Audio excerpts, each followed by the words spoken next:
you should be all prepared for the final exam. While we were in Hanoi, they took us to the Temple of Literature, where Confucius is, and where scholars go, and they pray that they all do well on the exam. Have you guys heard about that? Yeah.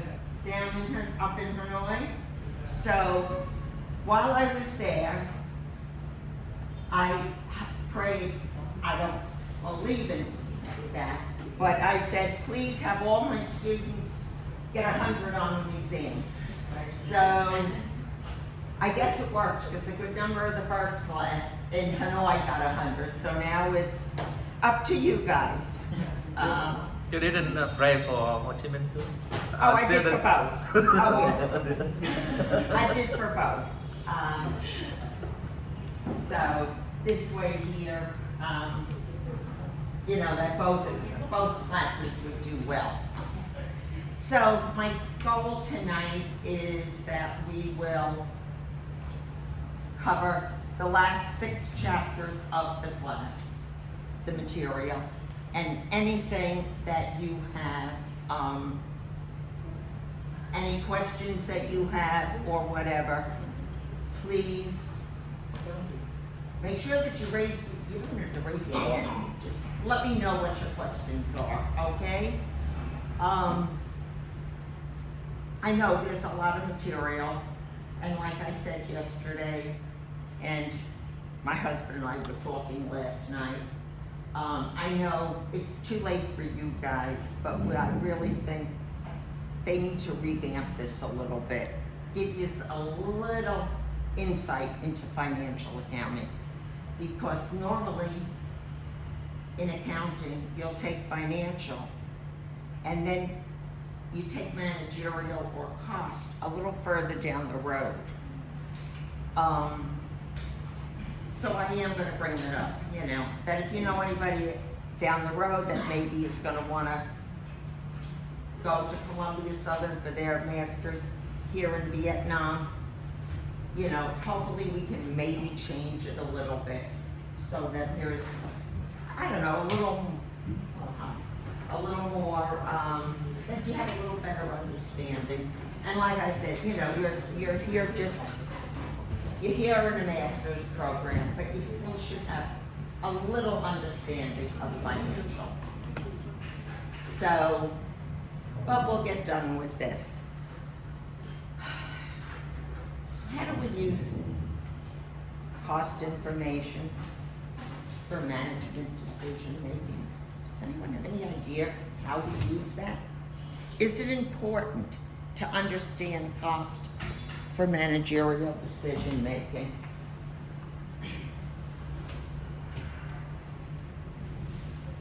Actually, it can help to refining the project or finding the thing that we invest in.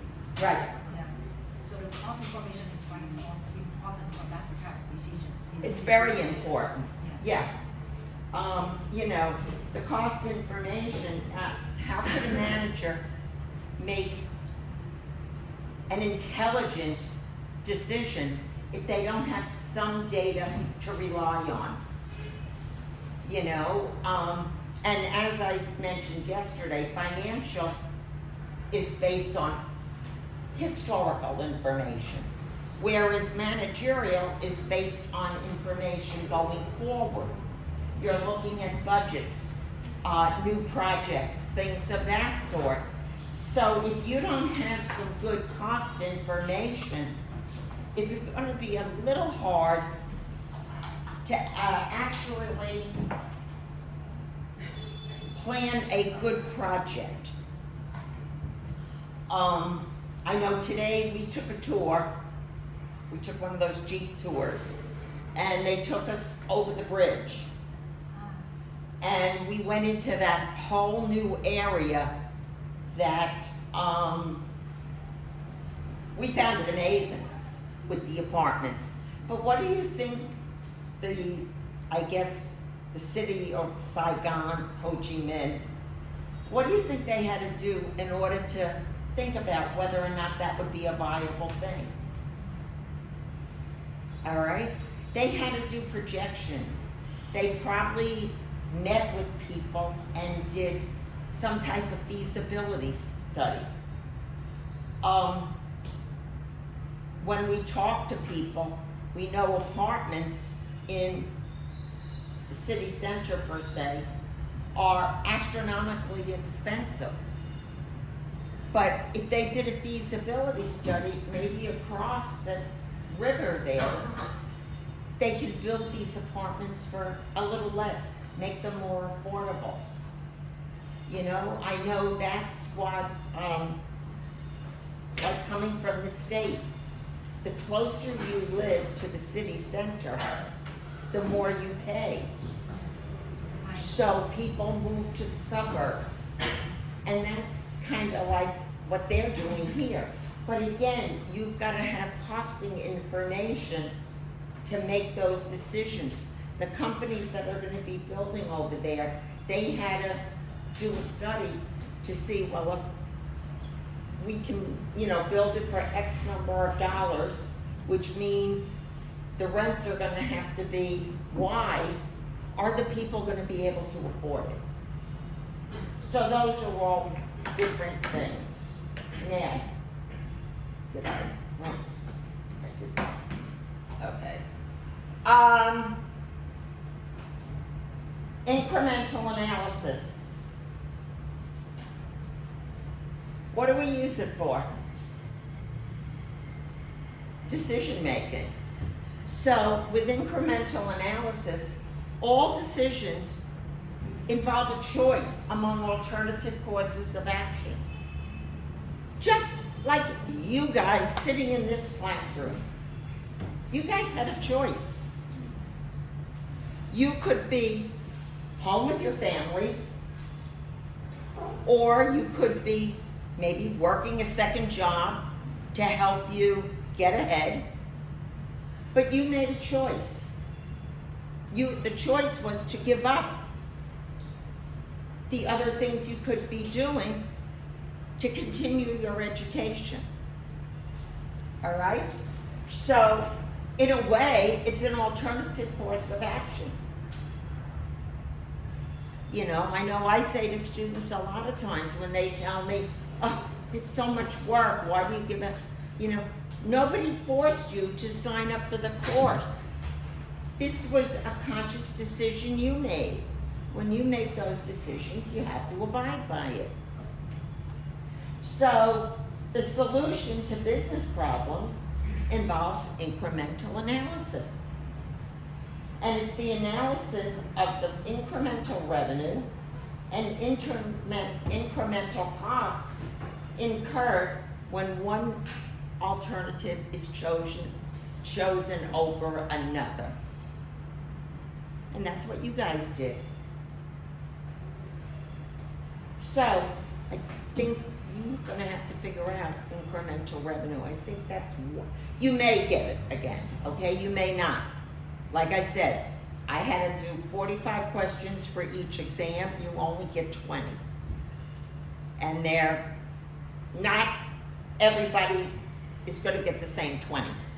They rotate. And I am sorry guys, I know. And sometimes you may have the same question with the person sitting next to you in theory, but you could have different numbers. Because some of the questions are such that the numbers change every time the question pops up. So, just something to remember. But incremental revenue, it's the additional revenue that you're going to receive when you select one alternative over another. So it's extra revenue. Incremental cost, again, it's selecting one cost over another one, okay? And the profit, well, it's the difference. If you choose A and you choose B, you may have a different profit. So that's incremental revenue. Remember that for the final in case you get it. All right? An alternative that yields an incremental profit is the one that should always be selected. Now, incremental costs are also known as relevant costs. And the reason they're relevant is because they directly impact the incremental profit. So they're relative to a decision. Okay? An example with what you're doing with school. Your tuition is what? It's a relevant cost. Okay? But going out to dinner before class, is that a relevant cost or not? Not really, because you gotta have dinner anyway.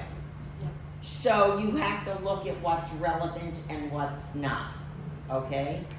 Another textbook that I have used, it's with a girl, same scenario, but a girl taking a trip to go see a friend of hers in Boston, in Massachusetts. She lives in New York. She has two alternatives. She could drive, or she could take the train. Now, she also goes to school, so she has parking costs. She has a dog. She's gonna take the dog, she's gonna leave the dog. So something that would be, that then you have to take into consideration the cost of the gas for the car, wear and tear on the car. Which of these costs would be relevant in a way, okay?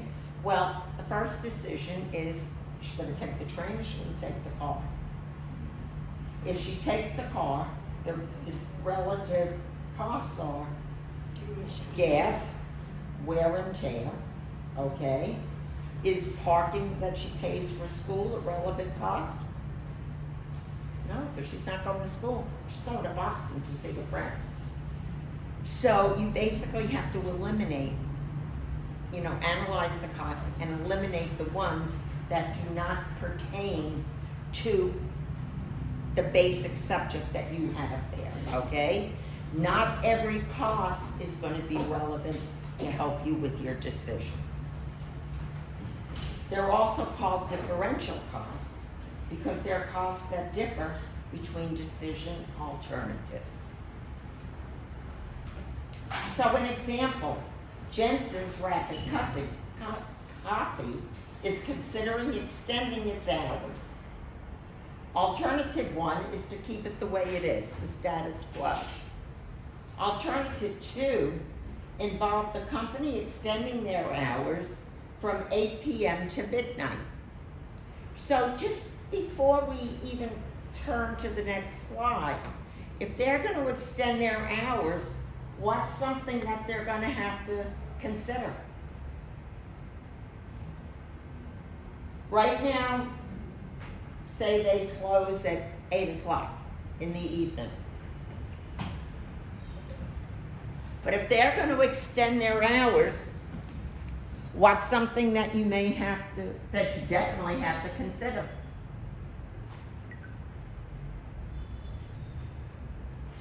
If you have a coffee shop, say Highlands, what do you need to have? The key thing that you need, guys, personnel. If you're normally open till 8 o'clock and you're going to consider being open now an extra 4 hours a night, don't you think you're going to have to consider whether you need more personnel, more people to work? Because if you're already working there and you're working till 8 o'clock, you may not want to work another 4 hours. You may say, I'm done at 8. Unless they pay you overtime. But I can, in the beginning, I'm sure they're not going to pay overtime because they're going to want to see if it's a viable decision to do. So the key thing that you have to look at is, are you gonna have personnel? Now, if they already own the space, opening the extra hours, does that have any impact on it? Or if they have their rent? Does it have an impact or not? You said yes? It's also the cost of utility. The cost of the utilities, yes, but the cost of the facility as far as, like if you own it or if you're paying rent. You pay rent for that building. They don't, when you pay the rent, they don't guarantee how many hours you're open, right? They don't charge you by that. They charge you so much a year or whatever for the building. If you want to open an extra 4 hours, they're not going to charge you more rent because it's by square footage, land footage. But you were right with utilities. So you're going to have to look at utilities. Another, if they're going to be open more, they're going to need what? More supplies, more coffee, more things. So you have to look at the items and see whether it's going to be worth it. But those are some of the key things. So let's see what they say about it. We have the alternatives here. Okay? So we see alternative 1, the current hours. Well, they make a decent revenue based on the numbers. Okay? They have the labor cost, paper, toner, and other supplies for the registers, utilities, insurance, depreciation, rent, other fixed costs. So the items that are going to be affected, we saw, are your labor, paper, toner, other supplies. Yeah, it's going to be impacted. Also, utilities. That's going to, because you're going to be open more. And when you're open more, your insurance is going to go up because you're open more hours. So the insurance goes up too. But the depreciation, that doesn't change. That stays the same. The rent doesn't change. And other fixed costs don't change. Because remember, yesterday we talked about fixed costs. Fixed costs stay the same no matter what. Okay? But the other items do. So you see their profit, the alternative, the extra 2 hours, would give them an alternative of an additional $55,000 in profit. So if you were an owner, what would you think of that? You think it's worth it? $55,000 more or not?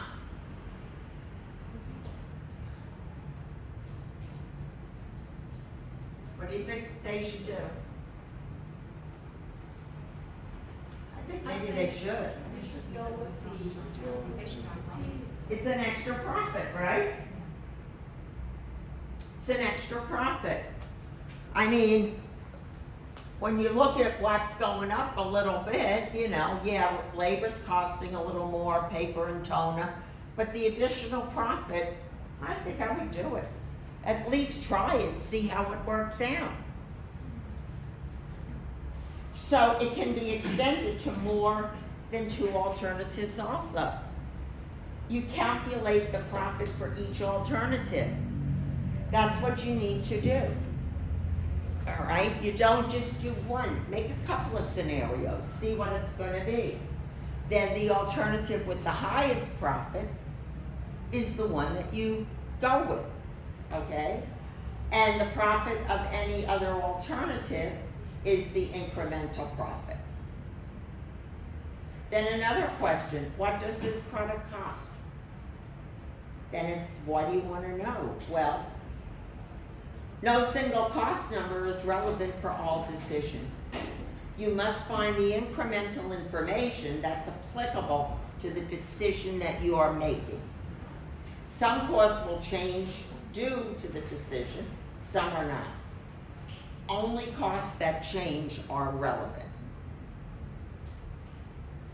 So, 3 decisions the managers have to frequently face. The decision to engage in additional processing of a product, the decision to make or buy, and the decision to drop a product line. Also, manufacturers must occasionally decide whether to sell a product in a partially completed stage. Do you sell it now, or do you process it further? Which is gonna give you the best profit? You're gonna incur additional processing costs required to complete it, and costs incurred to date of a decision on partially complete products, they're not important, because they're already required, okay? They're not relevant, so there's some costs. So, bridge computer, summary of cost information with regards to the 250 computer. The material, labor, overhead, fixed overhead. The cost per unit to complete it is $400. The material, the labor, and the overhead. Now, incremental analysis summary, the incremental revenues are $500. Incremental costs are $4. Would you spend $400 to generate an additional $5?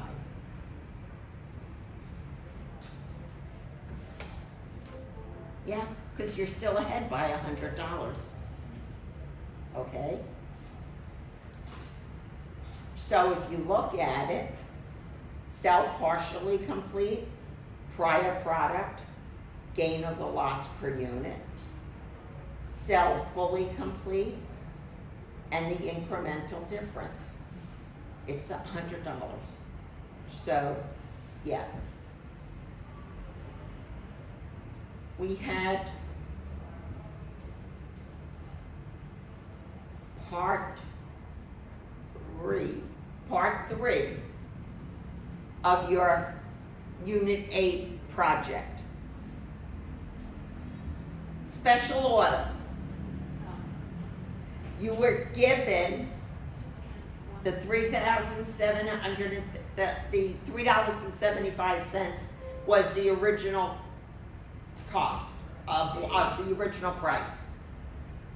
I believe that's all they gave you. Then they told you you could do a special order for 1,000 more at a price of $2.75.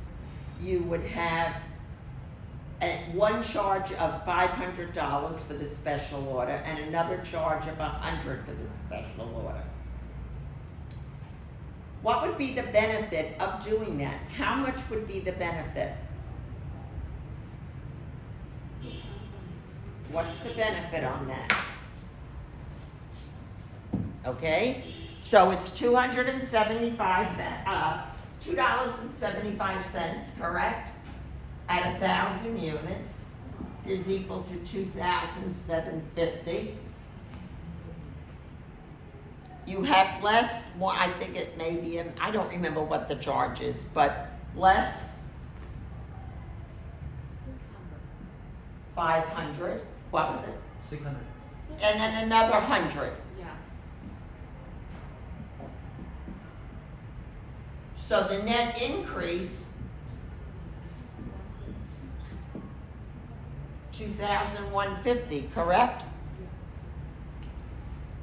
In that problem, were you given any information related to variable costs or full or absorption costing or anything like that?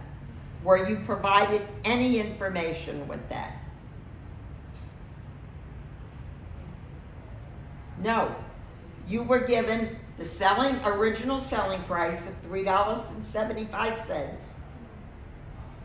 The $2.75 for the special order for 1,000, and these two costs. All you needed to do for that was what I just did on the board.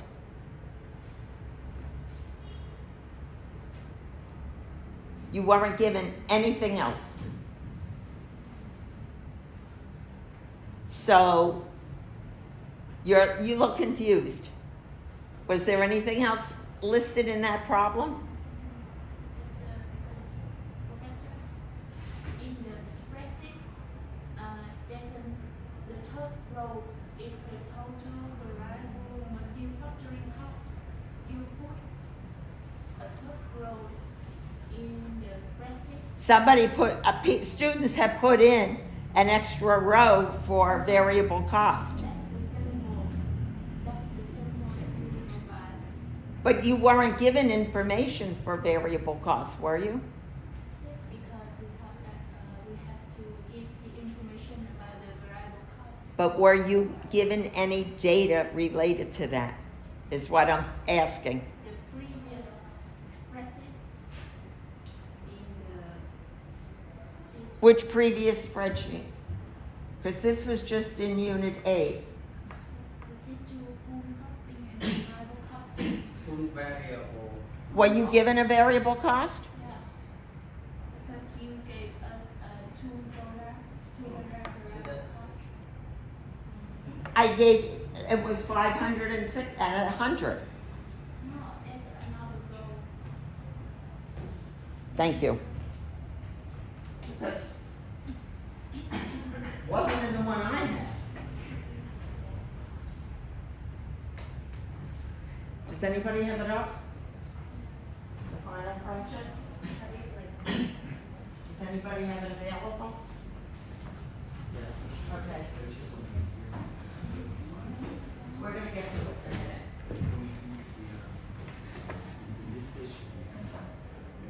But that wasn't a make or buy. Yeah, I was just talking about the spec because I got so many answers. Yeah, this one related to the variable cost. No, but that's a different question. Oh, This is a different question.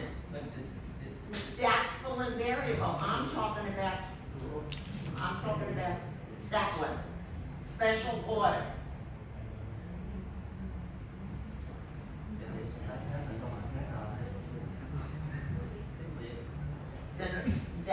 The normal price, discounted price, the normal price per cookie, the cost of the special printed design, and the cost needed to control the amounts to make. There was no variable cost given. Nothing. On that one. The one before with full and variable, there was, but not on this.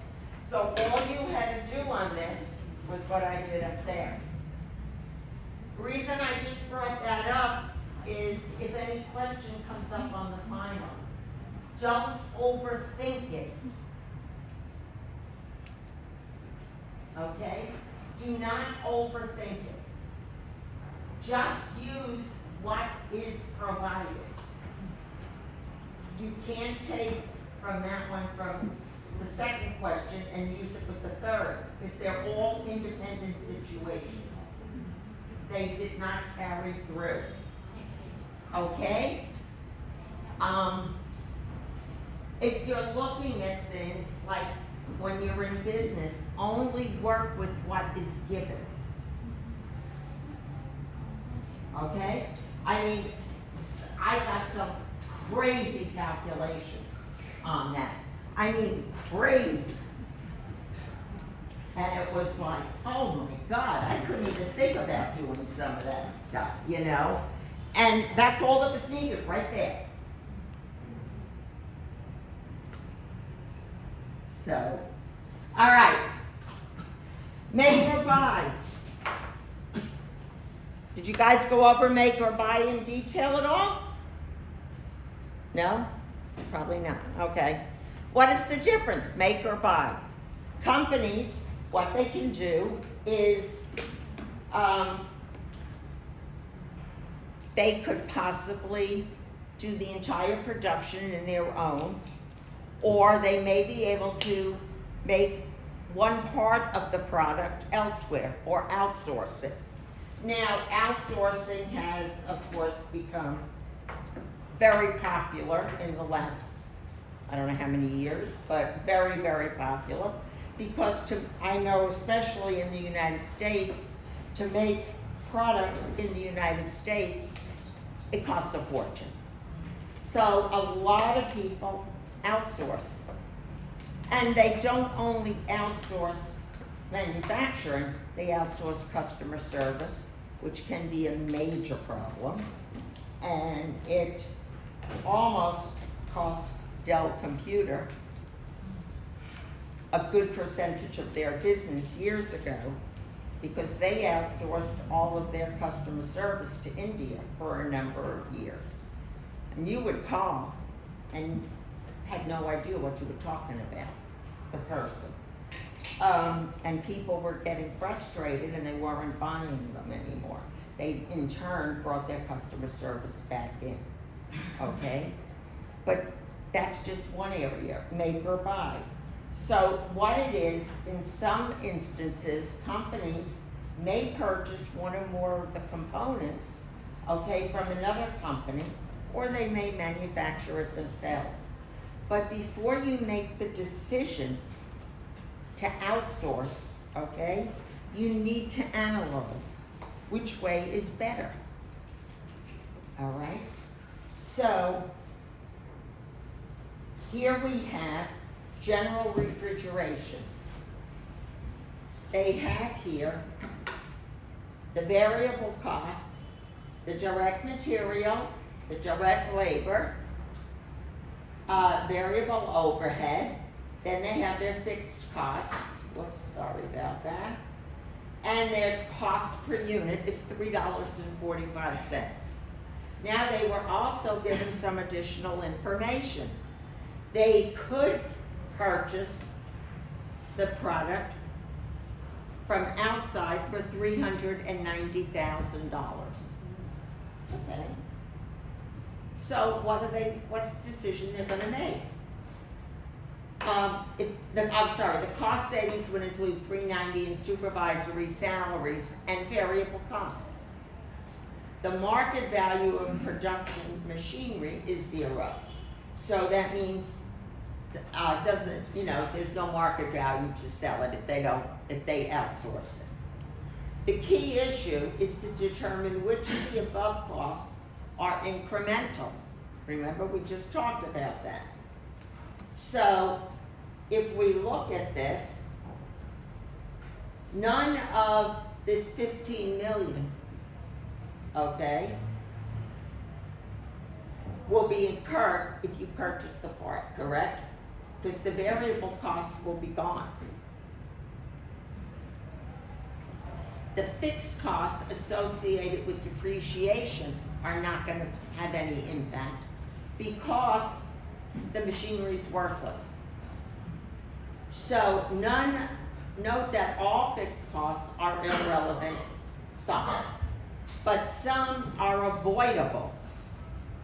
Avoidable costs can be avoided if a particular action is undertaken. If the parts are purchased from an outside vendor, the salaries of the 5 supervisors are not going to need to be incurred. So if you look at the salaries of the 5 supervisors, $500,000. So you're not going to have to spend that, correct? So you really only end up with a savings of $390 of avoidable fixed costs. The other, that will cost the company an additional $110 to purchase the part. And how do you look at it? The cost of manufacturing the 50,000 compressors, the cost of buying it. These costs are gone, the 15 million. They're gone. You still have your 600, you still have your 800, you're gonna save, you're only gonna have 110 of supervisors, and you're still gonna have your other costs of 350. So you end up having cost of buying the compressors is $17,360. Okay, so compared to $17,250, you're only, it's $110,000 more that it's costing you. What would you do? You'd end up continue to make them. But again, these are decisions, and you need to do something like this format before. Because if you don't, you're not gonna have a correct analysis.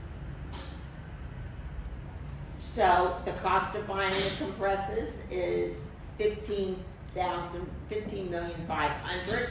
Variable costs are $15 million. Supervisory salaries, 5 out of the 6, you're $390. $15,390. The difference is $110. What's an opportunity cost?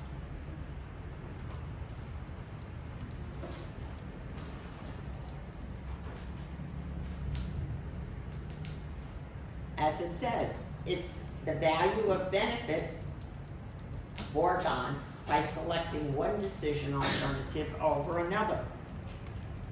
You know, I know on a number of the multiple choice, they're gonna say a question related to opportunity cost, and they'll give you like 4 answers. Which one does not have an impact? 3 will, 1 won't. So that's kind of the way they're set up the questions. So, for example, if you spend $1,000 instead of investing in a certificate of deposit, the interest that could have been earned is an opportunity cost. Because you spent it, you could have earned whatever the interest rate is. Since opportunity costs differ depending on the option selected, they're also incremental. So, general refrigeration again. The Tennessee plant is currently spending $500 per year to rent space for manufacturing shelving used in refrigerated units. If production of compressors is discontinued, the company will not need to rent the space. In the incremental analysis, the rent savings shown with the other costs. Because remember, they were gonna buy, it was still better off for them to make them in-house. But now with this other cost, we may have to make another decision. So here, the cost of buying the compressors, cost savings, if the compressors are purchased outside, the variable cost, but the opportunity cost of using the plant to produce the compressors, foregone rent services. So, what does it do? It's a net savings now of $390. Now it pays to buy them outside, because there was another alternative there. There was another caveat to the question. Another example could be if you go outside and say you could rent out that space to someone else, then it may be beneficial to purchase the product already made. So you have to look at all of the various costs with it. What about dropping a product line? You may see that you have 3 products. One of them is at a loss, the other 2 are showing an income. Just because it's at a loss, does that mean, all right, drop it? No. Okay, again, you have to analyze it. Because you may drop that product line. So what's going to happen? There'll be a loss of revenue, but there's some fixed costs that are going to have to be, Cannot be recovered. they're going to be spread against the other departments. So when they're spread against the other departments, you may be at a loss. It may not be worth it. So Mercer Hardware sells 3 products. and they can trace the direct costs to each one. Allocated fixed costs are not directly traceable, but allocated fixed costs generally are not avoidable. Thus, no common fixed cost will be saved. So when you look at this here, we see the garden supplies is at a loss. But it also has revenue of what? $80,000. Now, there are some other costs here, allocated fixed costs. That's $16,000 of allocated fixed costs. What do they have to do with that? What do they have to do? Can they just eliminate it? allocate for the other department. They're gonna have to allocate it exactly to the other departments. So that's not gonna really help them be a savings. So when you look at it and they bring it to the two only, you're losing the sales. I mean, yeah, your cost of goods sold goes down, your gross margin, but your net income also goes down by $15,500. So just because they were losing $500, was it beneficial to eliminate them? No. And now the tool department, because of the additional allocated costs, is now showing a loss. So then what is it going to do? Keep going? Well, next time we have to give away the tools. So, We should maintain. excuse me? So in this case, so we should keep the last product. We should. Yeah. Yeah. We should keep the garden. Because even though it's showing a small loss, since they allocate the fixed cost, that's got to go to the other departments, which could cause a loss then to the other departments. So you keep it. Maybe you'll look to see if you can improve it a little bit, but it's still beneficial to keep it.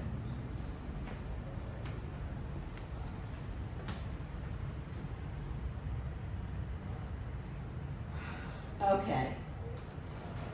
And this is important. Beware of the cost allocation death spiral. When dropping a product line, common fixed costs are not incremental. Common fixed cost allocation is spread among the remaining.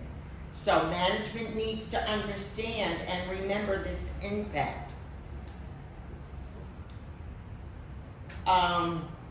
Summary of incremental and basic costs. Decisions involving joint costs. And I think we're pretty much done with the first chapter. A joint cost is when two or more. What did I do? Did I unplug it? I guess so. Sorry. Thank you. Joint products are when two or more products result from common inputs. Joint costs are costs of the common inputs, but then there's a time where you can maybe split off a product. A good example is lumber.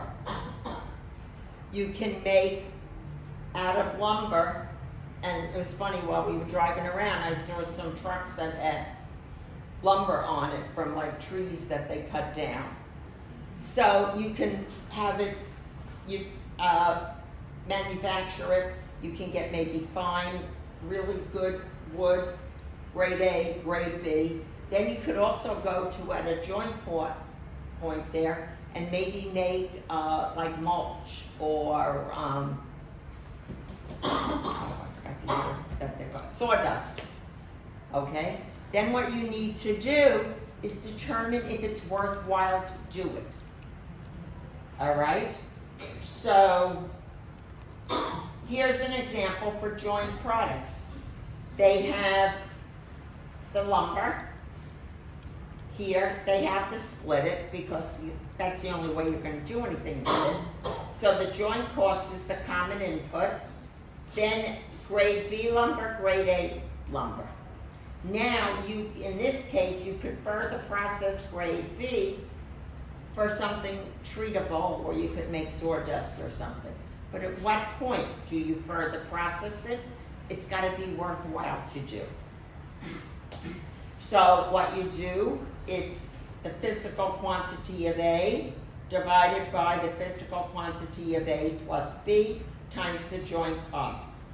Then you do joint costs associated with product B, and you look at it, okay? The cost of the log is 600, sawing is 20 total. So 500 board feet of A is selling for $1, 500 board feet of B is selling for 50 cents. 500, you get the amounts. 620, which is the cost, times 500 board feet divided by 1 board feet is 310. So your gross margin for joint grade A is 190, but your gross margin is a loss for grade B. So what's your decision on that, okay? Relative to sales, you have to go one further. You have your sales revenue, the cost, the gross margin. Which one are you gonna keep? So joint costs are not relevant to decisions made after the split off because they're not incremental. So in this case, you would just work with those two. Okay, just quick, do you know what a constraint is? Did you talk about theory of constraints? Theory of constraints basically is your production, you maybe get to a point where you can't produce anymore. That would be a constraint. So you have to look at ways to get around the bottleneck of the constraints on that. Okay, 1 down, 5 more to go.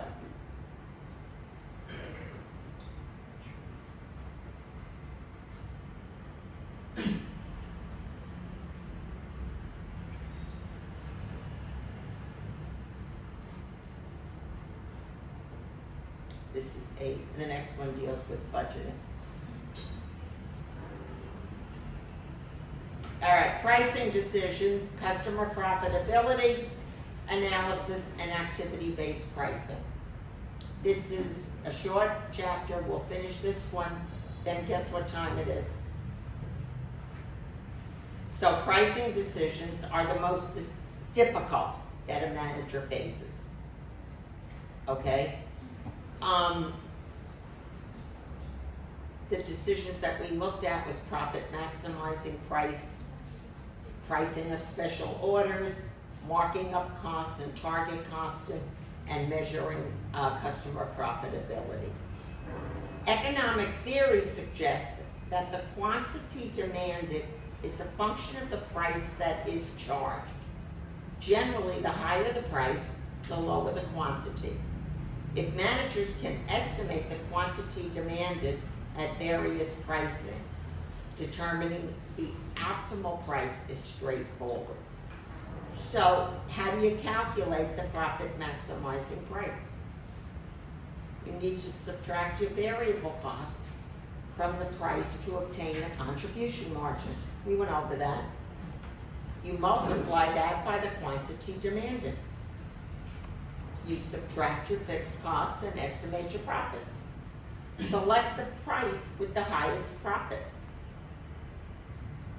So if we look here, price per unit, quantity demanded, variable cost, contribution margin, fixed costs, the profits. So you look at various scenarios and you select the one that will give you the best results. The most difficult part is determining the demand function. Okay? That's the key. Because if there's no demand, are you gonna have a profit? You have to rely on the demand. Now, since COVID, have you guys had problems getting like supplies through like say refrigerators or washers or dryers or anything of that sort? Has anybody noticed that there's been like what they call supply chain issues, getting parts? Got an issue with vegetable during the lockdown. Alright, so in that case with vegetables, okay. I can understand, yeah, well, we've had that too, I mean, like chicken, vegetables, Yeah. Um, And also the shelves are bare Yeah. in a lot of places. And that's supply chain, okay? And that's all due to the supply chain, alright? But now there's a demand, so what have the stores done when they do get the goods? What have they done? Maybe they didn't do it here, but I know they've done it home in the States to us. They've raised the prices, okay? They've raised the prices. I mean, eggs. I used to pay $4.59 for a package of 18 eggs. Now I'm paying close to $6. The chickens are laying the same eggs, but they're able to charge more because there was a shortage. We couldn't get cream cheese back in the United States for the longest time. So a little container of cream cheese now went up double due to it. Again, supply and demand. The biggest one, you guys all use scooters, or pretty much, okay? Because we've heard the cost of fuel oil, like if you did have a car, was crazy here. More than double. More than double? Yeah, I mean, it's gone up almost $2, I guess, by us, $1.50. Which I don't think, it's not as bad as what it is with you, but we've been paying a lot more too. So again, supply and demand, right? So, my favorite, pricing special orders. Special orders are for goods and services not considered part of the company's normal business. In order to consider a special order, it must not interfere with your normal production schedules. So what do I mean by that? In this case, there was a special order for 1,000 items. But if they only had the capability to produce 3,000 items, and they're already producing 2,500, could they do that special order? Because it would take away from their normal production. And remember, their normal production, the sales price was what? $1 more. So you can only take on a special order if you have the capability to do it. So, price charged will not affect the normal prices charged, okay? The company may be better off charging a price that is below full cost because the company will be more than happy to do the special order with you, and that in turn brings in what? Additional revenue. So, the special order decision, you have two alternatives, accept or reject. Your income from your main business is not going to change. And it's not incremental, so you don't need to consider it. But you do need to consider incremental revenues and costs. So the incremental revenue is the revenue associated with the special order. And then the incremental costs can include, but they would have to be given to you, which in this case they were not. Any direct materials, direct labor, overhead, and fixed costs. So, an example, should Premier Lens accept a special order for 20,000 lenses to be sold to Blix Camera for $73 per lens? It's below the full cost of $75. So your direct materials, direct labor, variable overhead, fixed overhead, a total of $75. Now, perform incremental analysis. 20,000 at $73. 20,000 at 30, 20,000 at 15, 20,000 at 10. Net benefit from the special order is $360. So yeah, they would do it. What about cost plus pricing? Bless you. What, with a cost plus approach, the company starts with an estimate of what the product costs.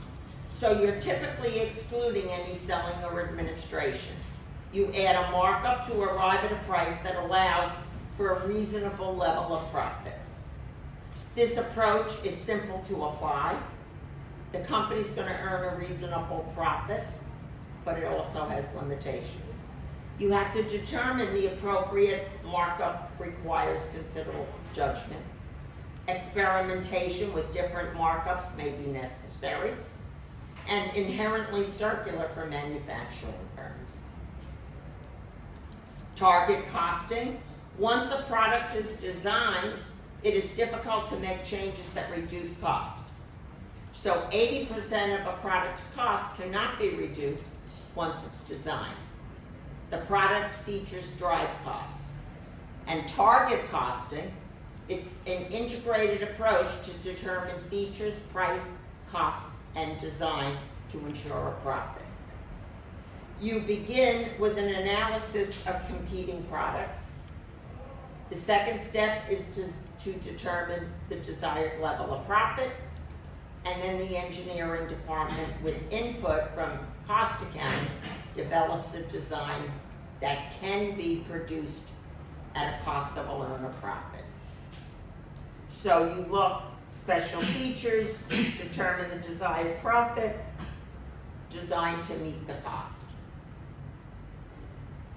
Customer Profitability Management System, CPM. That's the indirect costs. Servicing customers are assigned to cost pools. Indirect costs are the processing of orders, handling of returns and shipments. The costs are allocated to specific customers using cost drivers, and then you subtract these costs and product costs from customer revenue. We talked about cost pools last night related to processing internet, the different cost pools, the driver, and the allocation rate. We had talked about this before we ended last night. Then you do, for a customer, you do a profitability analysis, which is ABC pricing. Customers are presented with separate prices for services they request in addition to the cost of goods purchased. They have a menu. Take a break, 15 minutes.